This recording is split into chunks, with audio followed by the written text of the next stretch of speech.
My name is Chase Stewart. I am the Executive Director with Communities and Schools of Southwest Virginia. We are really excited about our partnership with Bristol, Virginia Public Schools Storytime. Communities and Schools of Southwest Virginia is a nonprofit that's located in Bristol, Virginia, and we provide supports and services to our students. We are in schools every day to build trust, to establish relationships, and to make sure that you are successful. I invite you to learn more about us by going to our website, www.cisofswva.org, or liking us on Facebook.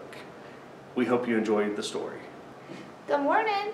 I'm Jessica Kestner from Van Pelt Elementary, and I teach 4th and 5th grade science. And I'm going to read to you today Paddington's prize picture. I love Paddington Bear, so I chose this book to share with you. The author is Michael Bond, and this is illustrated by R.W. Alley.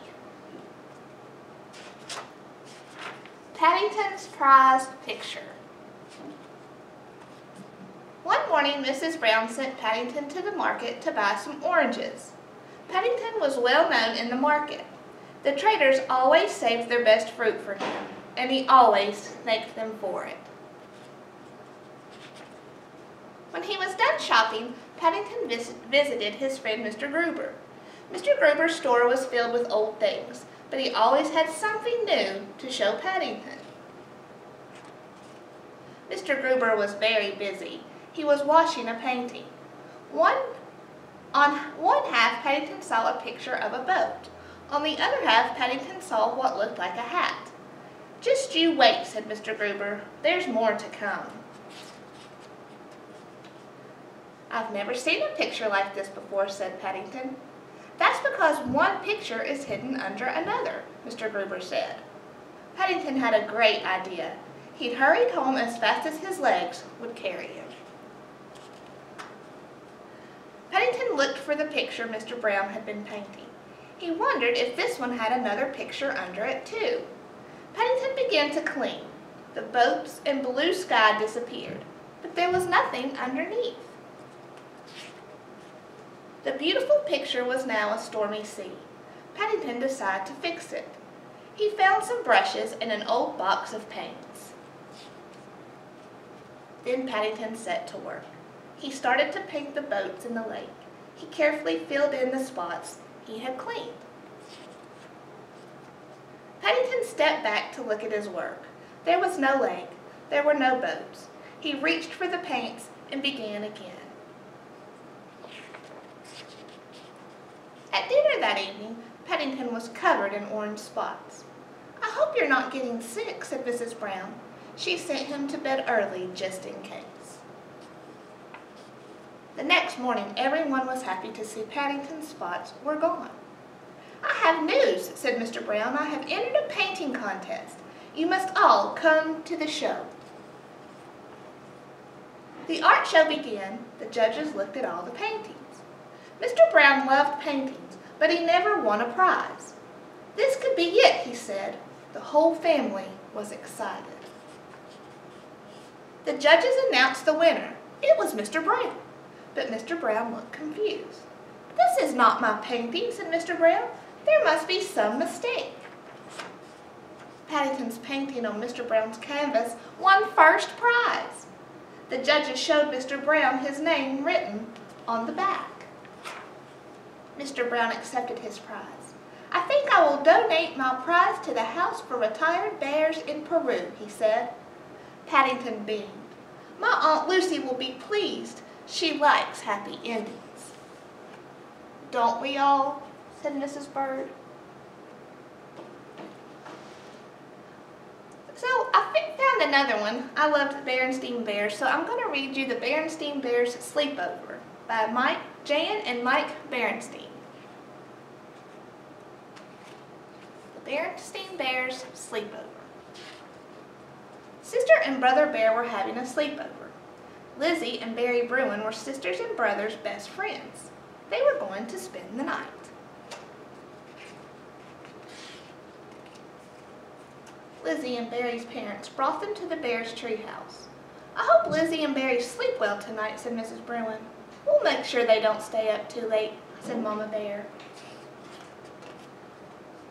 and Barry put their things in sister and brother's room. Then they all had dinner. After dinner, the cubs played a game of Bearopoly. Lizzie was winning and soon owned most of the tree houses. The other cubs gave up. Next, they watched a movie. It was about a wizard. The wizard had a cape. It gave him magical powers. The cubs decided to put on their own magic show. They got costumes out of the attic. The audience was Mama, Papa, and Honey. The show went well until Barry tripped on his magic cape. He knocked over brother, sister, and Lizzie. They laughed and laughed. "The show is over," said Mama. "Time for bed." The cubs put on their pajamas, washed up, and brushed their teeth. Mama and Papa read them a bedtime story and tucked them in. "Good night, everyone," said Mama, turning out the lights.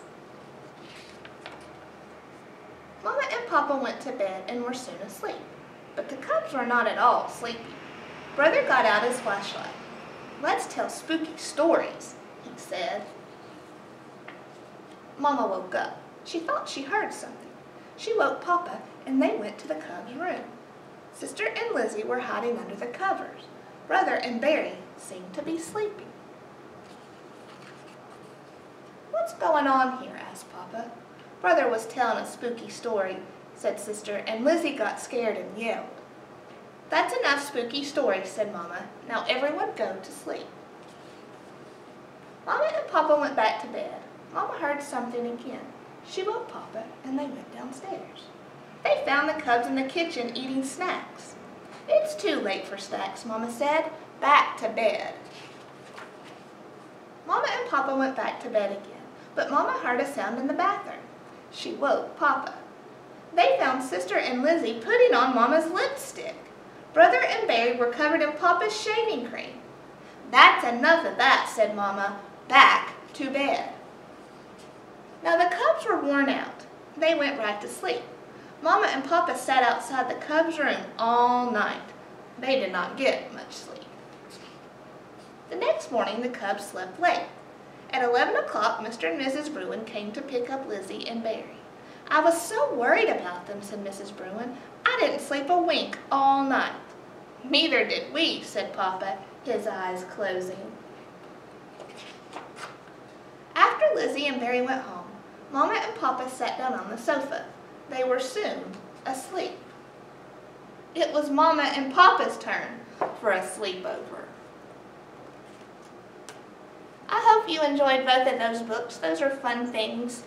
And I hope you're enjoying being able to learn and read while you're at home. Ms. Kessner misses all of you, and she hopes to see you really soon. See you later.